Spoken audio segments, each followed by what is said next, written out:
कुछ सवाल अगर पूछे जा रहे हैं उनके जवाब मिल जाएंगे और कार्रवाई होती है।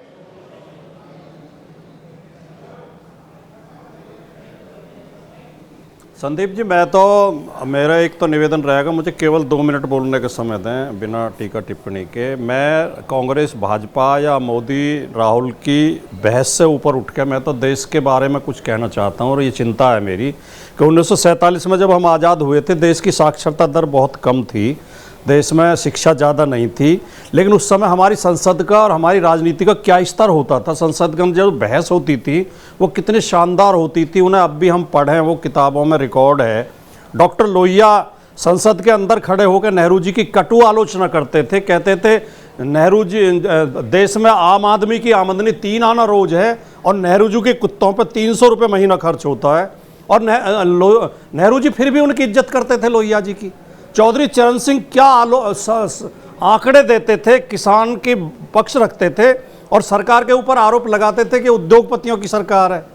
उसके बाद में भी जो हमने देखा, जेपी ने इंदिरा गांधी को गूंगी गुड़िया कहा, उसका कभी बुरा नहीं माना गया। मैं इसमें एक चीज जोड़ दूं, आप अपना जारी रखिएगा, 2 मिनट नहीं, मैं और समय दूंगा आपको। राजकुमार भाटी, 1962 में चीन के साथ युद्ध चल रहा था, हमारी हालत खस्ता थी, पतली थी, हम तैयार नहीं थे, ये तो जग जाहिर था, हो गया था उसी वक्त। और अटल बिहारी वाजपेयी ने चर्चा की मांग की और चर्चा हुई और कपड़े फाड़ दिए अटल बिहारी वाजपेयी ने। मौजूदा उस तत्कालीन प्रधानमंत्री जवाहरलाल नेहरू के, और शाम को जवाहरलाल नेहरू किसी भोज में उनसे मिले और बोले कि बहुत अच्छा बोले अटल। यह बात भी जोड़नी जरूरी है, वो विमर्श कुछ किसी और जमाने का था लगता है। मैं यही कहना चाह रहा था, लोहिया जी इतनी कटु आलोचना करते थे नेहरू जी की और बाहर आकर नेहरू जी उनकी प्रशंसा करते थे। 99 में लालू यादव संसद के अंदर, वो तो वीडियो भी मौजूद है यूट्यूब पे, अटल बिहारी वाजपेयी जी का मजाक उड़ा रहे थे, कह रहे थे आपके गुरु ने कहा था आप एक बार बनेंगे, बिल्कुल बनोगे, हाँ। अब तो 2-2 बार बन गए, अब पीछा छोड़ो, हाँ। और अटल जी और आडवाणी जी ठहाके लगा रहे थे। रामविलास पासवान को मैंने सुना संसद के अंदर कहते थे, राजीव गांधी को तो ये भी पता नहीं है कि हरी मिर्च के और लाल मिर्च के पेड़ अलग अलग होते हैं कि एक ही पेड़ होता है। हाँ बिल्कुल। तो ये संसद, शरद यादव जी, मुलायम सिंह यादव जी खूब हमला करते थे इनकी सांप्रदायिक राजनीति पे, लेकिन आज पिछले 10-11 साल में इसके लिए पूरी तरह सबसे ज्यादा भारतीय जनता पार्टी जिम्मेदार है। इन्होंने विमर्श का स्तर इतना गिरा दिया है कि हर विपक्षी को देशद्रोही बताते हैं, नक्सलवादी। और ये देखिए, ये किसी कार्यकर्ता का पोस्टर नहीं है। दिल्ली बीजेपी के दफ्तर के बाहर ये पोस्टर लगाया गया है और पोस्टर लगाया है एक अधिकृत प्रवक्ता ने।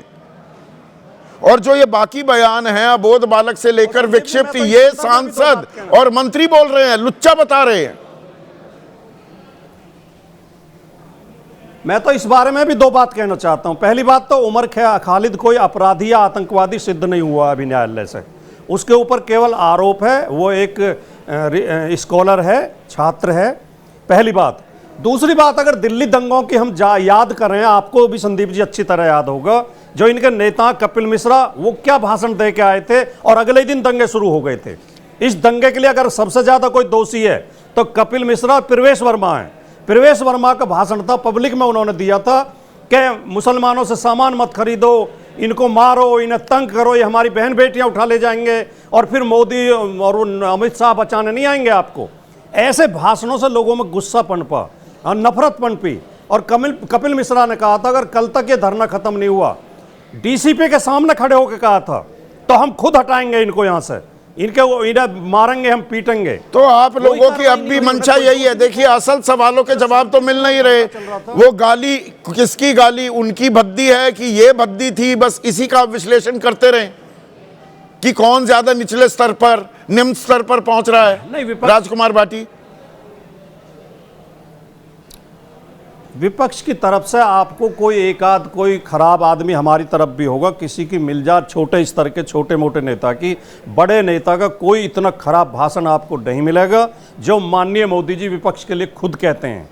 मोदी जी के बारे में और रिसर्च आई है एक विदेशी एजेंसी की कि उन्होंने 2024 के लोकसभा चुनाव में उन्होंने जो भाषण दिए वो 70% भाषण नफरत नहीं, भरे मौत हुए के थे। सौदागर से Hate लेकर speech रावण थी। से मैं लेकर संस्था का नाम किन किन संज्ञाओं से नवाजा गया है प्रधानमंत्री मोदी को, कब्र खुदेगी उसकी फिर मजम्मत या निंदा नहीं की जाती है। आपका कार्यकर्ता कहता है उसकी निंदा कर दी जाए।